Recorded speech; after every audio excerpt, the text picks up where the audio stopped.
Hello everyone, welcome to the channel the UTC. The UTC ચેનલના online platform પર હું વિશાલ પટેલ આપ સૌનું હાર્દિક સ્વાગત કરું છું.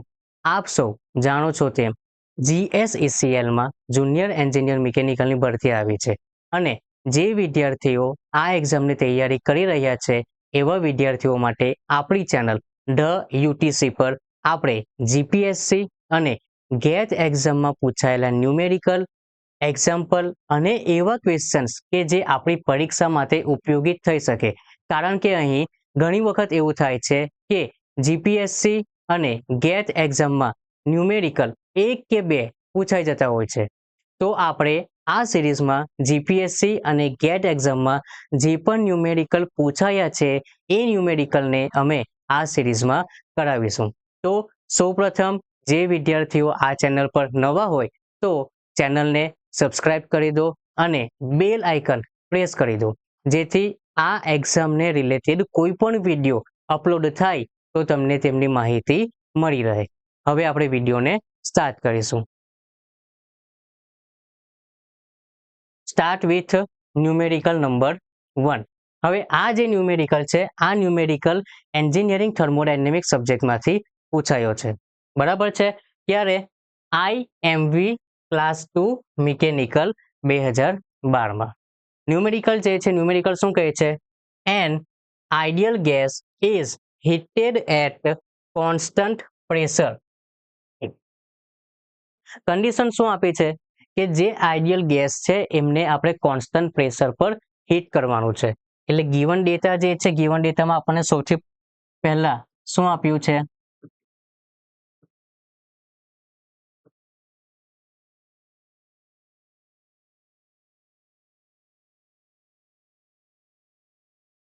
પ્રેશર જે છે પ્રેશર કોન્સ્ટન્ટ છે. till the volume of the gas becomes 1.5 times the initial volume. અહીંયા આપણને શું કીધું છે? 1.5 times the initial volume. પણ initial volume જે છે એમનું કોઈ અમાઉન્ટ આપણને આપ્યું છે નહીં. એટલે આપણને અહીંયા શું કરવું પડશે?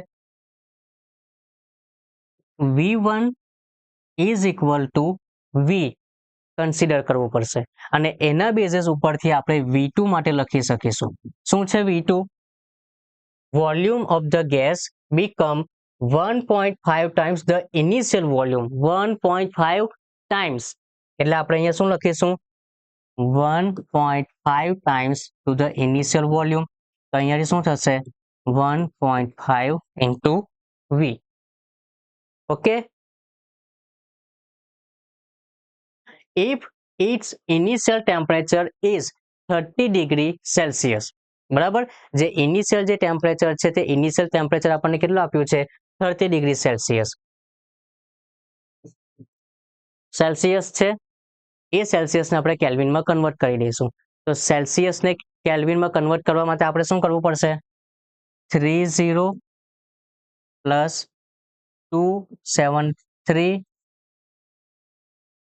Is equal two 303 kelvin. તો જે T1 છે T1 ને આપણે કેલ્વિનમાં કન્વર્ટ કરી દીધું. કેમ કેલ્વિનમાં કન્વર્ટ કર્યું?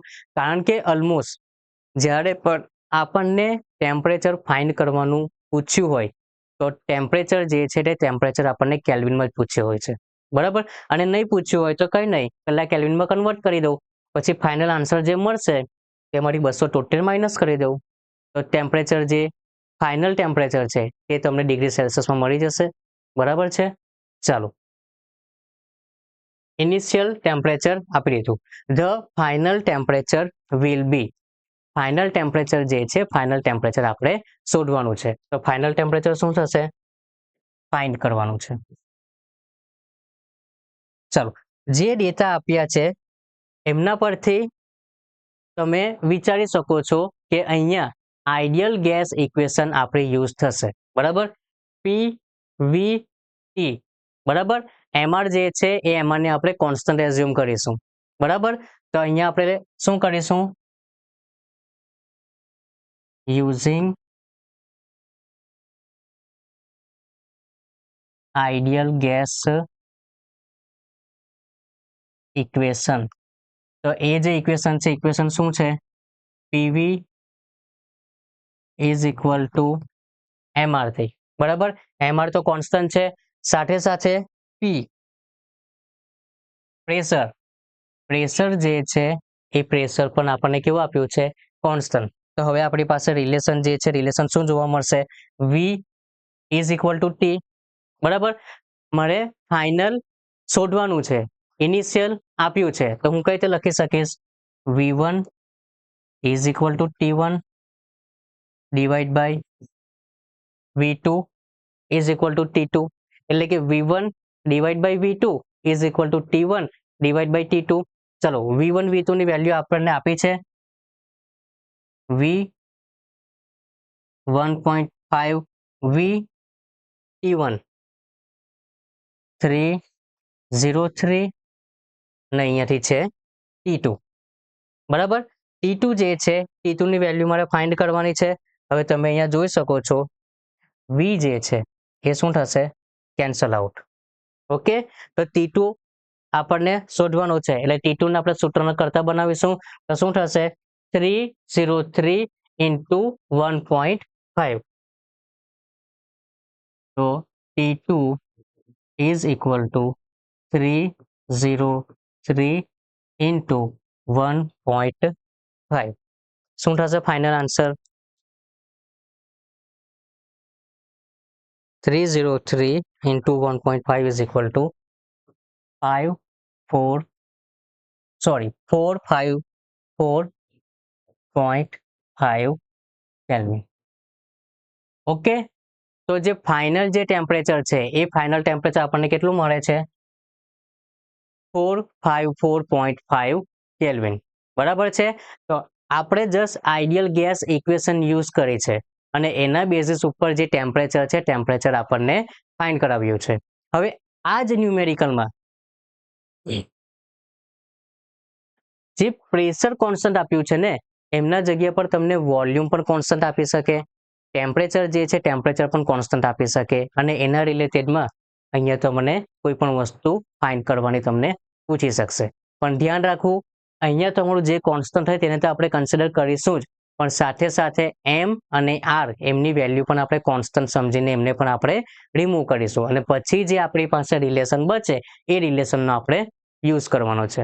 ઓકે, તો ફર્સ્ટ જે ન્યુમેરિકલ છે, ફર્સ્ટ ન્યુમેરિકલમાં અહીંયા વેરિએશન તમને જોવા મળશે, આપણે અહીંયા શું ફાઇન્ડ કરવાનું છે તેમાં પણ તમને વેરિએશન જોવા મળી શકે છે. ચાલો આગળ વધીશું, નેક્સ્ટ ન્યુમેરિકલ. આ જે ન્યુમેરિકલ છે, આ ન્યુમેરિકલ ફ્લુઇડ મિકેનિક્સ સબ્જેક્ટમાંથી પૂછાયો છે અને ARTO ક્લાસ 2 મિકેનિકલ 2016ની એક્ઝામમાં પૂછાયેલો ક્વેશ્ચન્સ છે. બરાબર છે, શું છે જોઈએ, a plate 1 mm distant from a fixed plate moves at 0.25 meter per second. હવે તમે કહેશો કે આટલું બધું છે, હવે આમાં શું છે, વન બાય વન આપણે જોઈએ. પહેલા આપ્યું છે a plate 1 mm distant, 1 mm distant એટલે કે આપણને ડિસ્ટન્સ આપ્યું છે. બરાબર, તો ડિસ્ટન્સ જે છે તે શું છે, y. given data, ડિસ્ટન્સ જે છે એ ડિસ્ટન્સ મને શું આપ્યું છે, y, અને y ની વેલ્યુ કેટલી છે, 1 mm. 1 mm છે, ખાસ ધ્યાનમાં રાખવું, જ્યારે પણ આપણે ન્યુમેરિકલ સોલ્વ કરતા હોય તો ગમે તે આપ્યું હોય, હોય, સેન્ટીમીટર હોય, ગમે તે આપ્યું હોય તેને મીટરમાં કન્વર્ટ કરવાની તમારી હેબિટ હોવી જોઈએ. બરાબર, એટલે અહીંયા mm આપ્યું છે, આપણે એને કન્વર્ટ કરીશું મીટરમાં, તો અહીંયા શું લખીશું, 1 into 10⁻³ metre. Distant from a fixed plate moves at 0.25 meter per second. હવે તમે કહેશો કે અહીંયા તો કંઈ લખ્યું જ નથી, શું છે, પણ તમે અહીંયા યુનિટ જો, યુનિટ શું છે, મીટર પર સેકન્ડ. મીટર પર સેકન્ડ જે છે તે શાનો યુનિટ છે, વેલોસિટી. બરાબર, એટલે હું અહીંયા લખી શકીશ, velocity v is equal to 0.25 meter per second and require a force per unit area. force per unit area એટલે શું થયું, F divided by A. Of 1 pascal, એટલે કે અહીંયા શું છે, વેલ્યુ આપી છે 1 પાસ્કલ. 1 પાસ્કલ શાની વેલ્યુ છે, F ડિવાઈડ બાય A. શું લખ્યું છે, યુનિટ એરિયા. એટલે આપણે અહીંયા લખીશું F divide by A is equal to 1 Pascal. To maintain this speed, viscosity of the fluid between the plate will be. હવે અહીંયા તમને ખ્યાલ આટલે આ સુધી વાંચશો ને અહીંયા સુધી, ત્યાં સુધી તમને ખબર નહીં પડશે કે આપણે શું ફાઇન્ડ કરવાનું છે, બરાબર. પણ તમે જેવું વર્ડ્સ યુઝ કરશો અથવા તો તમે જ્યારે આગળ વધશો ન્યુમેરિકલમાં ત્યારે તમે જોશો કે ફાઇન્ડ શું કરવાનું છે, વિસ્કોસિટી, બરાબર. તો વિસ્કોસિટીને આપણે શાના વડે રિપ્રેઝન્ટ કરીએ છીએ, મ્યુ વડે. તો વિસ્કોસિટી ફાઇન્ડ કરવા માટેનું આપણી પાસે એક જ ફોર્મ્યુલા છે, બરાબર. શું છે, tau is equal to mu du divide by dy. પણ એ એકચ્યુઅલી શું છે, ન્યૂટન્સ લો ઓફ વિસ્કોસિટી. તો આપણે અહીંયા લખીશું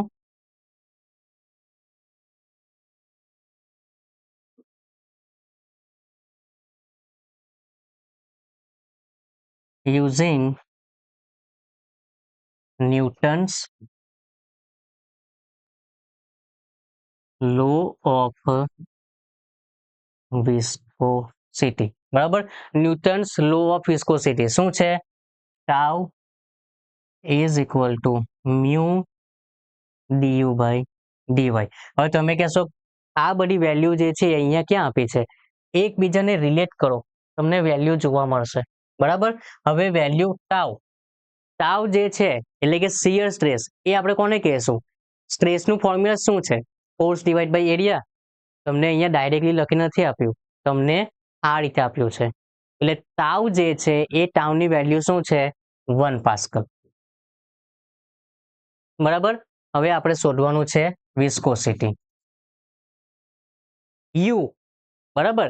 ડીયુ, તો ડીયુ એટલે કે આપણી પાસે અહીંયા વેલોસિટી આપી છે, તો એ જે વેલોસિટી છે એ વેલોસિટી મારે અહીંયા લખવાની રહેશે. અને છેદમાં ડીવાય, તો ડીવાય શું છે, ડિસ્ટન્સ. ડિસ્ટન્સ મને અહીંયા જોવા મળે છે 1 into 10⁻⁻3. ચલો સિમ્પ્લિફિકેશન આપી દઉં, શું થશે,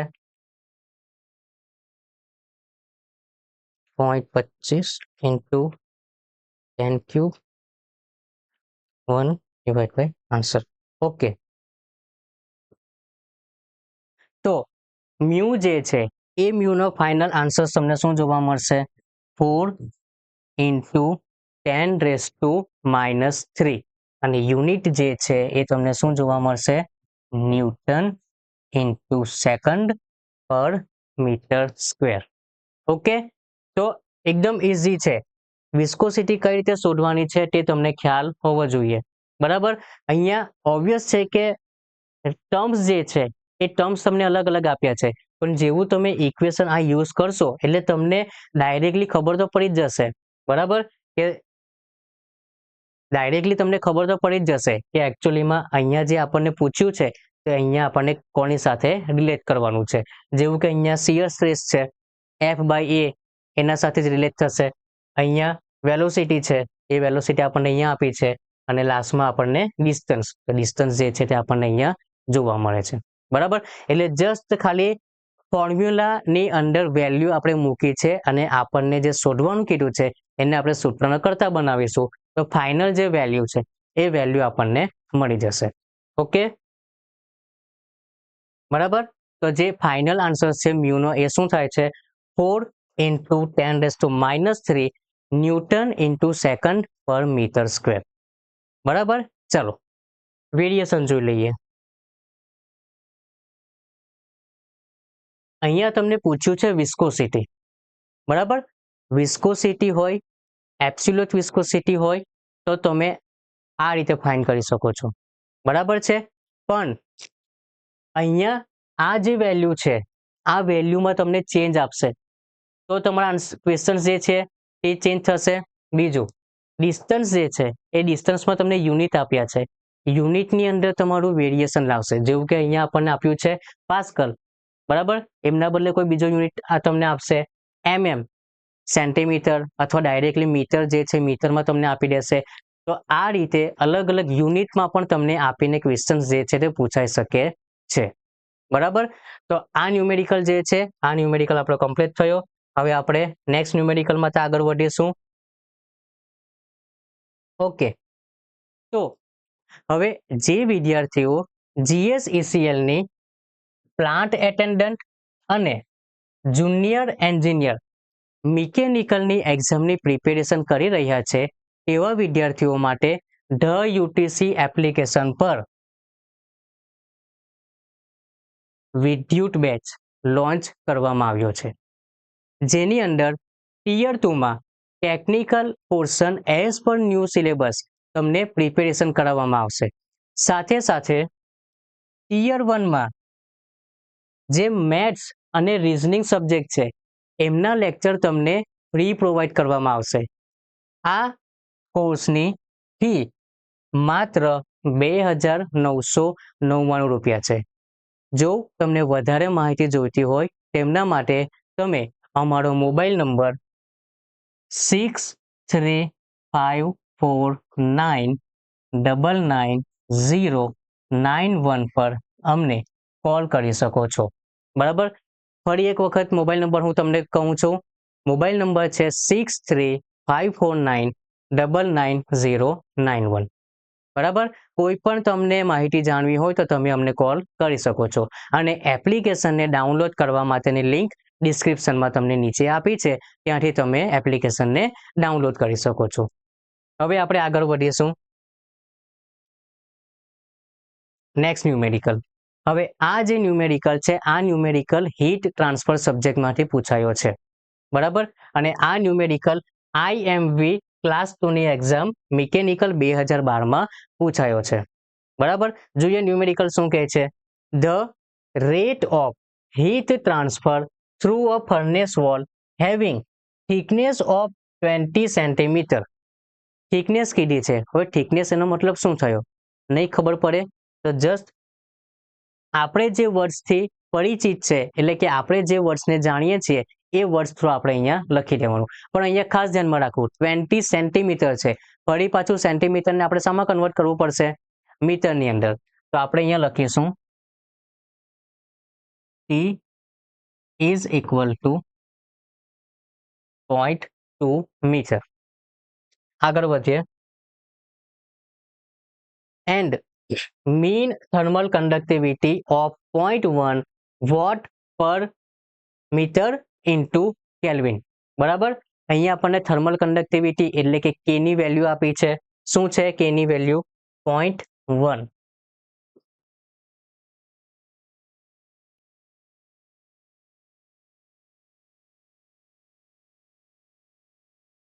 with surface temperature of 600 degree Celsius and 400 degree Celsius. બરાબર. હમણાં જ આપણે કીધું કે જે પણ વેલ્યુ આપણે ટેમ્પરેચરની આપી હોય તેને તમારે કેલ્વિનમાં લેવી પડશે. પણ જોઈશું અહીંયા આપણને શું જોવા મળે છે. T1 ની વેલ્યુ કેટલી છે? 600. T2 ની વેલ્યુ કેટલી છે? 400. તો હું અહીંયા લખી દઉં T1 600, T2 400 degree Celsius. Okay, ચાલો હવે ફાઇન્ડ શું કરવાનું છે? કઈ ખ્યાલ નહીં આવ્યો? ફરી પાછું ન્યુમેરિકલ વાંચો. શું કહે છે? The rate of heat transfer through a furnace wall. અને આપણે એ જ શોધવાનું છે. એની વેલ્યુ કશે તમને કઈ આપી છે? તમને જોવા મળે છે? સ્ટાર્ટિંગ તમે પછી અહીંયા આગળ વધો એટલે થિકનેસ જે છે થિકનેસ તો તમને આપી છે. એમનો મતલબ અહીંયા તમારે શોધવાનું શું છે? Q/A. બરાબર. જો નહીં ખ્યાલ હોય તો હીટ ટ્રાન્સફરમાં તમે કન્ડક્શન ટોપિક ભણ્યા હશો તો કન્ડક્શનની અંદર જે ગવર્નિંગ ઇક્વેશન છે એ ગવર્નિંગ ઇક્વેશન શું છે?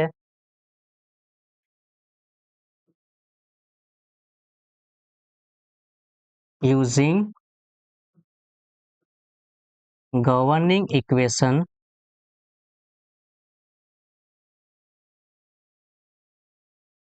Four conduction. ખાસ ધ્યાનમાં રાખજો જે મોડ ઓફ હીટ ટ્રાન્સફર છે તેમની અંદર ગવર્નિંગ ઇક્વેશન કન્ડક્શન માટે પણ અલગ છે કન્વેક્શન માટે પણ અલગ છે અને રેડિયેશન માટે પણ અલગ છે. તો જે કંડક્શન છે, કંડક્શન માટે આપણને શું જોવા મળે છે? Q is equal to minus KA DT divide by DX. બરાબર છે. હવે તમને અહીંયા શોધવાનું શું કીધું છે? Rate of heat transfer. Rate of heat transfer એમનો મતલબ કે Q ડિવાઈડ બાય A. આ તમારે ફાઇન્ડ કરવાનું છે. ચાલો માઇનસ પહેલા મૂકી દઈએ. K ની વેલ્યુ કેટલી છે? 0.1.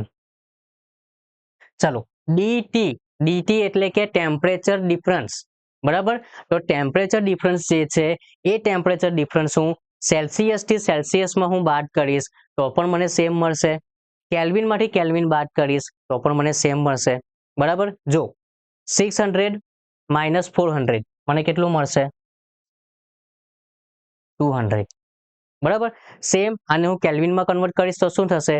873 અને અહીંયા 673. બંનેને બાદ કરો તો તમને શું જોવા મળશે? Same value. બરાબર. એટલે હું અહીંયા શું કર્યું? સેલ્સિયસને જ કન્સિડર કરીને બંનેની બાદબાકી કરી છે. ઓકે.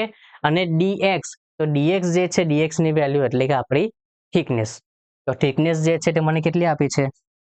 0.2. પણ અહીંયા ધ્યાનમાં રાખવું, જે કોમનલી સ્ટુડન્ટ્સ જે ભૂલ કરે છે તે DT એનો મતલબ થશે T2 માઇનસ T1. બરાબર છે. T2 minus T1. તો T2 ની વેલ્યુ કેટલી છે? 400. T1 ની વેલ્યુ 600. 4 minus 6 minus 2. તો આ જે વેલ્યુ છે ને, આ વેલ્યુ મારી -200 થશે અને એ માઇનસ અને આગળનું માઇનસ થશે મારું પ્લસ. બરાબર. ઘણી વખત શું છે, ઘણી બધા બુક્સમાં તમે જોશો કે અહીંયા માઇનસ તમને આપેલું જ નહીં હશે, ડાયરેક્ટલી ચાલુ કરી દેશે. પણ એ માઇનસ એકચ્યુઅલીમાં નીકળી ગયું. એનો મતલબ કે જે આપણે અહીંયા DT માટે T2 માઇનસ T1 લઈએ છીએ એમના જગ્યા પર એ લોકો માઇનસ જે છે તેને અંદર મલ્ટીપ્લાય કરશે અને T1 માઇનસ T2 તરીકે એ ઇક્વેશન જે છે તેમનો યુઝ કરશે. બરાબર છે. તો આપણને આ જે વેલ્યુ છે પ્લસ કઈ રીતે થઈ તે ખ્યાલ આવ્યો. બસ હવે ડાયરેક્ટલી સિમ્પ્લિફિકેશન આપી દઉં. શું છે? 0.1 ઇન્ટુ 200 ડિવાઈડ બાય 0.2. તો જે ફાઇનલ આન્સર જે છે એ ફાઇનલ આન્સર તમને શું જોવા મળશે? 100. બરાબર. ફાઇનલ જે આન્સર છે એ ફાઇનલ આન્સર તમને શું જોવા મળશે? 100 watt per metre square. Okay. 0.1 divide by 0.2 into. Okay. Clear છે? બરાબર છે. તો આ જે 3 ન્યુમેરિકલ આપણે જોયા, આ 3 ન્યુમેરિકલમાં આપણે મેઇનલી શું ધ્યાનમાં રાખ્યું છે? જસ્ટ સિમ્પલ ઇક્વેશન આપણે યુઝ કરી છે. તમે જો અહીંયા જે 3rd નંબરનો ન્યુમેરિકલ છે તેમાં આપણે ગવર્નિંગ ઇક્વેશન આપણે યુઝ કરી છે કંડક્શન માટે. Second, Newton's law of viscosity તેમને આપણે યુઝ કરી છે. અને first, ideal gas equation. Equation જે છે, ઇક્વેશનની અંદર જે ટર્મ્સ મને આપ્યા છે એ ટર્મ્સનો યુઝ કરીને મારે જે ફાઇન્ડ કરવાનું છે તેમાં જસ્ટ ખાલી વેલ્યુ મૂકી છે. તો આ ટાઈપના જે ન્યુમેરિકલ છે તે એક્ઝામમાં આપણને પૂછાશે. બરાબર. તો વિડીયો જે છે એ વિડીયોને સ્ટોપ કરવા પહેલા હું ફરી પાછું તમને જણાવી દઉં કે જે વિદ્યાર્થીઓ આ ચેનલ પર નવા હોય તો ચેનલને સબસ્ક્રાઇબ કરી દો અને બેલ આઇકન પ્રેસ કરી દો કે જેથી એક્ઝામને રિલેટેડમાં કોઈ પણ વિડીયો અપલોડ થાય તો તેમની માહિતી તમને મળી રહે. અને બીજું ઇમ્પોર્ટન્સ, હા, બરાબર, ધ યુટીસી એપ્લિકેશન પર વિદ્યુત બેચ લોન્ચ કરી દેવામાં આવ્યો છે. બરાબર. જેમની અંદર તમને ટિયર 2માં ટેકનિકલ પોર્શનની પ્રિપેરેશન કરાવવામાં આવશે એઝ પર ન્યૂ સિલેબસ. અને સાથે સાથે ટિયર 1ના મેથ્સ અને રિઝનિંગના લેક્ચર તમને બિલકુલ ફ્રી પ્રોવાઈડ કરવામાં આવશે. અને આ કોર્સની ફી માત્ર 2999 રૂપિયા છે. બરાબર છે. તો તમે આ કોર્સને એનરોલ કરી લો. વધુ માહિતી માટે તમે અમારો મોબાઈલ નંબર 6354999091 પર અમને કોલ કરી શકો છો. ઓકે, તો થેન્ક યુ સો મચ. હવે આપણે મળીશું નેક્સ્ટ વિડીયોમાં. Thank you.